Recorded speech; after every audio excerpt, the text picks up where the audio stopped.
글로벌 뉴스를 전해드리는 의신 인사이드입니다. 우리나라에서 문재인 후보가 대통령으로 당선이 됐죠. 근데 우리의 이 대선 바로 직전에 대통령 선거를 치른 나라가 하나 더 있습니다. 바로 프랑스입니다. 프랑스에서 중도의 마크롱 후보가 대권을 거머쥐는 데 성공을 했는데요. 오늘 외신 인사이드에서는 이 마크롱 후보의 프랑스 대선에 관해서 좀 더 자세히 짚어보도록 하겠습니다. 박지원 리포터 뉴스 전해주시죠. 네, 최근 몇 달 동안 유럽뿐만 아니라 전 세계 증시의 불안 요인으로 작용했던 이 프랑스 대선이 현지 시간으로 지난 7일에 마무리됐습니다. 마크롱의 당선으로 유럽의 가장 큰 정치적 불확실성이 해소가 되면서 범유럽 지수인 스톡스 600 지수의 경우 21개월 내 최고치를 새로 쓰는 등 유럽 증시 안도 랠리를 펼치고 있는데요. 이제 앞으로 시장은 어떤 이슈에 주목하고 또 어떤 방향으로 나아갈지 전문가들의 다양한 분석과 전망 모아봤습니다. 파이낸셜 타임스의 기사로 함께 확인해 보시죠.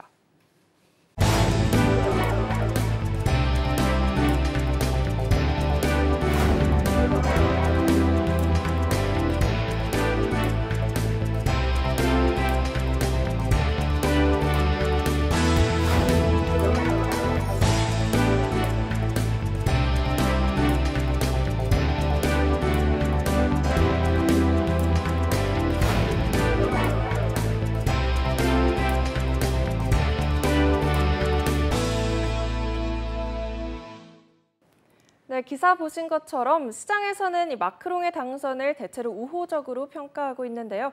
연구원님들께서는 이번 프랑스 대선 결과 어떻게 보셨는지 궁금합니다.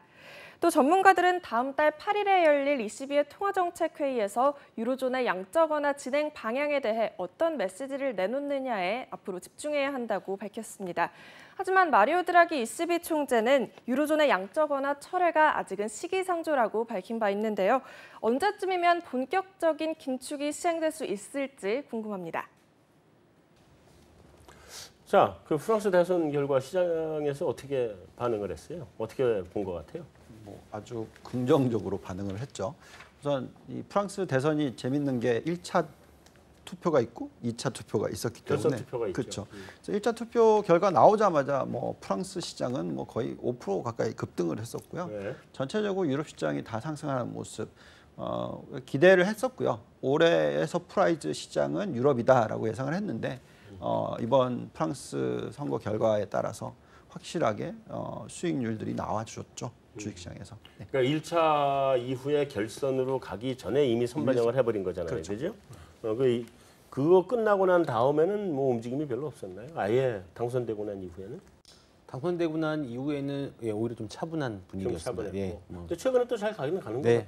어쨌든 지지받으면서 계속해서 상승하는 분위기는 맞긴 맞는 것 같습니다. 네, 근데 자 그러면 유로화에 대해서는 이제 만약에 이제 브렉시트가 안 되니까 유로가 갈 거니까 유로화에 대해서는 강세가 갈 수밖에 없을 거다라고 전망하는 것 같던데 좀 중장기적으로도 그렇게 강세 전망을 하고 있는 건가요? 네, 맞습니다. 일단 크게 한 두 가지 정도로 보고 있는데요. 일단 트럼프의 약달러 정책, 이게 유로존 EU 유럽연합, 유로존 시장에도 그대로 적용이 될 것으로 보여지고 있고요. 네. 더군다나 정치적 리스크라고 볼 수 있었던 프랑스의 브렉시트 우려가 해소된 점, 이게 어느 정도 유로존 시장의 정치적 리스크를 해소시키는 데 크게 일조를 했고요. 따라서 현재 분위기라면 계속해서 프랑스를 비롯한 EU 쪽으로 자금이 유입이 되면서 계속해서 어떤 증시라든가 혹은 어떤 그런 경기의 어떤 흐름을 좀 이끌 수 있을 것으로 보여집니다. 그러면 유로 대 달러 환율은 어느 정도까지 봐야 돼요? 일단 대선 전에 오히려 그 브렉시트 우려가 해소될 거라는 기대감 때문에 그 유로 대 달러 환율이 1유로에 1.10달러 위로 상승을 했었거든요. 네. 지금은 1.1유로에 1.08달러 정도로 오히려 조금 빠지긴 했는데 네. 지금 분위기에서 더 이상 밀진 않고 있고요. 그래서 1.05에서 1.15 요 사이에서 움직이지 않을까 보고 있습니다. 따라서 유로화가 계속 강세로 갈 거다라는 건 좀 어렵겠지만 심한 강세는 아니지만 상대적으로 강보합으로 갈 거다. 맞습니다. 네. 유럽 증시는 지금 밸류에이션이 좀 저평가되어 있는 거예요? 뭐예요? 지금 더 가야 돼요? 네, 뭐 전체적으로 네. 미국 시장하고 또 비교하기는 좀 그렇고요. 네. 왜냐하면 이제 미국 시장은 워낙 그 자기 자본 수익률이 높다 보니까 네. 더 고평가가 돼도 맞는 거니까요. 네. 뭐 어쨌든 그렇다 하더라도 저희가 그 올해 1월 2일 날 유럽 시장에 대한 리포트를 내면서 유럽 시장이 가장 저평가돼 있다라는 얘기를 했었거든요. 네. 뭐 실질적으로 지금 뭐 독일 같은 경우에는 뭐 상승률이 거의 20% 이상 남아 있다라고 판단이 되고요. 네. 대부분의 시장 자체가 뭐 ROE가 낮긴 하지만 뭐 PER이나 뭐 여러 부분을 놓고 봤었을 때 저평가되어 있는 것이 확실하다고 생각이 듭니다. 유럽을 사야 되겠구나.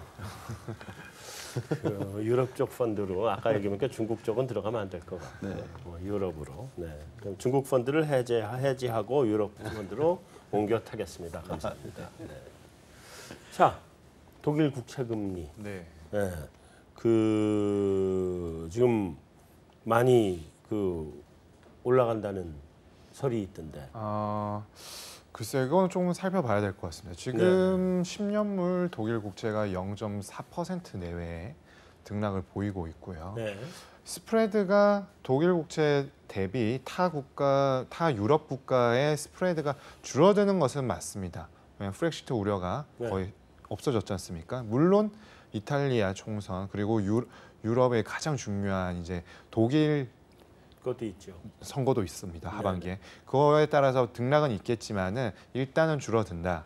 근데 독일 국채 금리가 올라가서 줄어드냐 아니면 다른 국가가 더 많이 떨어서 줄어드냐 저는 후자로 생각합니다. 왜냐하면은 스프레드는 좁혀지는데 네. 독일 게 올라간다고 보는 사람들이 있는 반면에 여기는 독일이 떨어져서 독일보다 다른 다른 나라가 국가의 떨어져서 금리가 더 많이 좁혀진다? 떨어질 수 있다.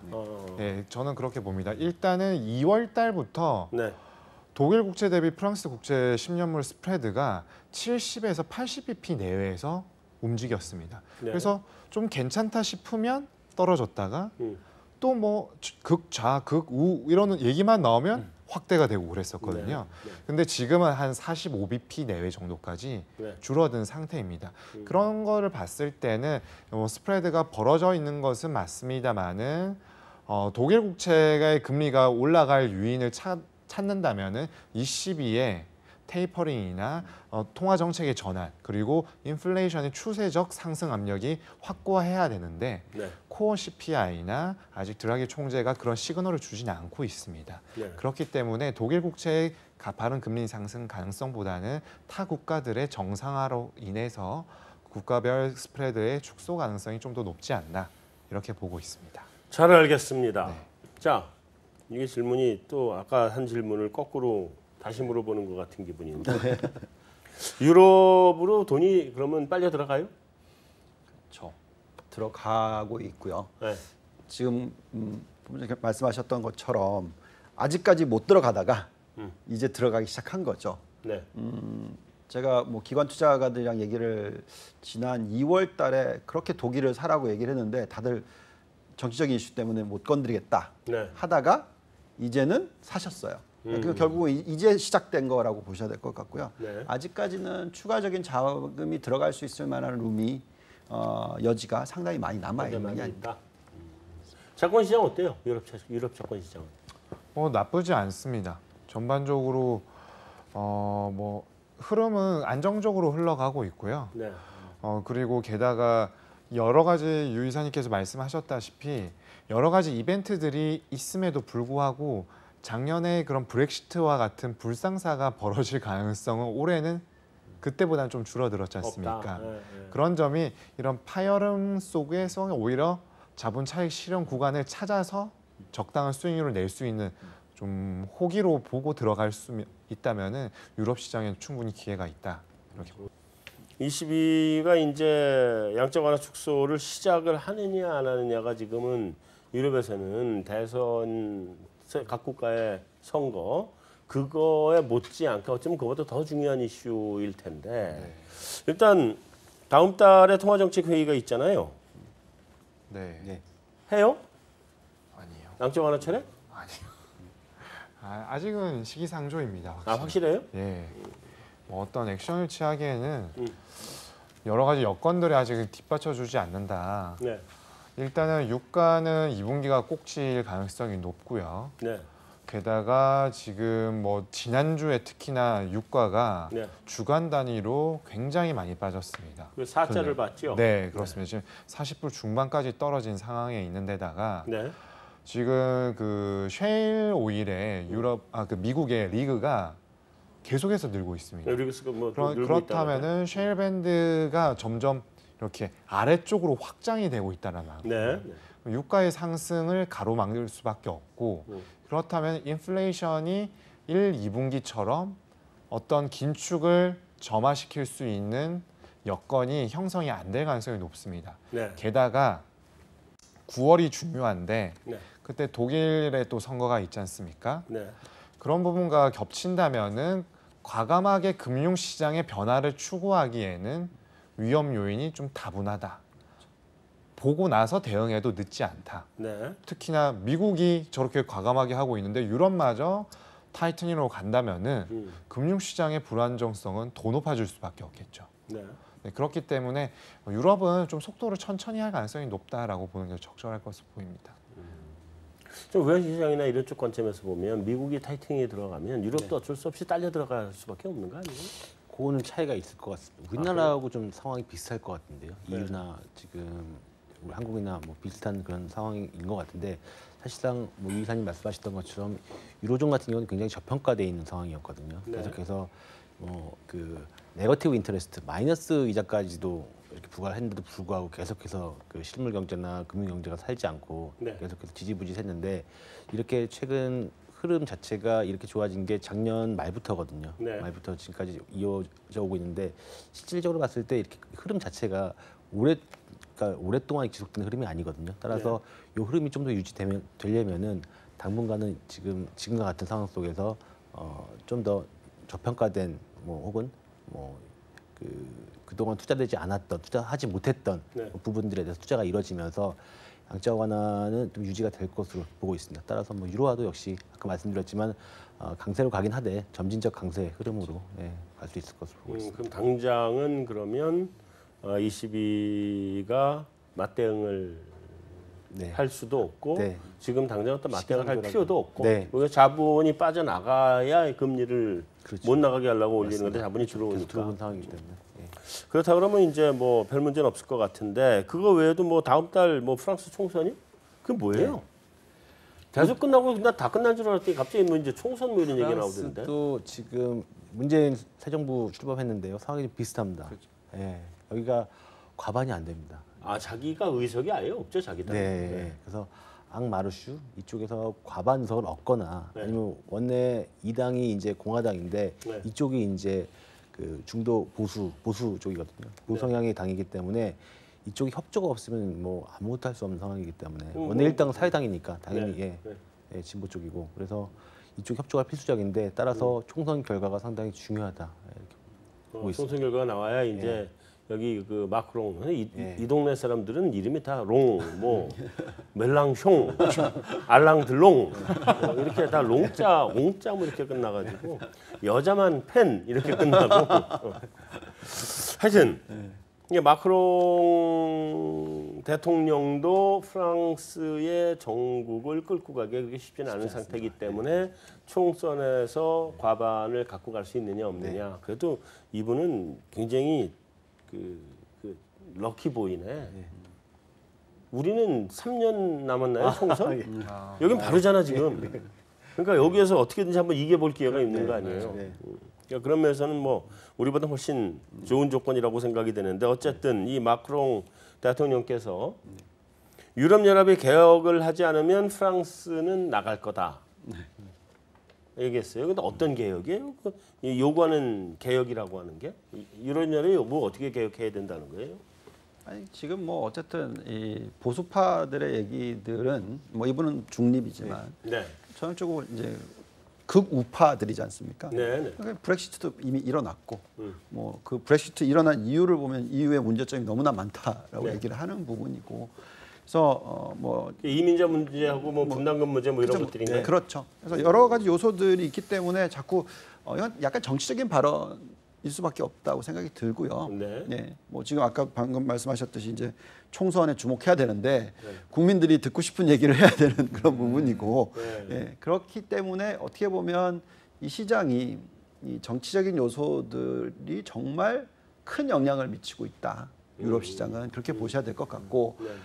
그게 지금 지금 보면 프랑스 대선뿐만이 아니라 총선뿐만이 아니라 아까 말씀하셨듯이 독일이 9월 달에 독일도, 있고 네, 당장 뭐 문제가 되죠. 계속 지금 있기 때문에 이게 다 지나가야지 여태까지 통화 정책을 쓰다가 재정 정책을 좀 더 써야 되는데 아직 뭐 대선 같은 것들이 안 끝났기 때문에 실질적으로 부양하는 부분이 모자라는 거죠. 그래서 결국 이런 상황에서 이런 이 발언은 그냥 개혁 얘기가 자꾸 나오는 거고요. 그렇지만 뭐 어떤 식으로 개혁을 할지 뭐 그 규모나 사이즈나 이거는 뭐 거의 답이 없을 것 같습니다.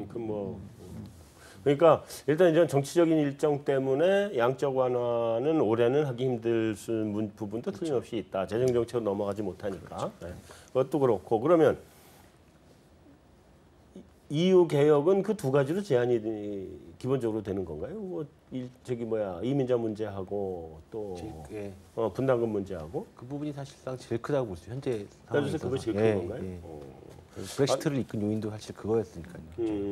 난 근데 22 문제가 독일의 영향력이 너무 크다는 게 좀 개혁돼야 되는 거 아닌가 하는 생각이 더 들던데. 프랑스도 만만치 않습니다. 독일이 물론 제일 크긴 하지만. 네. 예. 근데 여태까지는 독일 때문에 아무것도 못했던 거 아니에요?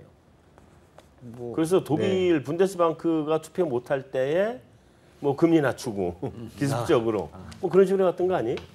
저는 이제 클로시에 EU 22 총재였나요? 네. 그때는 이제 이렇게 자기네들끼리 하나 주고 하나 받고 네, 이랬는데 최근에는 이제 완전히 이제 독일이 반대 의사를 너무나 강하게 표명을 하죠. 네. 근데 이제 뭐 무마시키고 이런 액션을 취할 수 있었는데 네.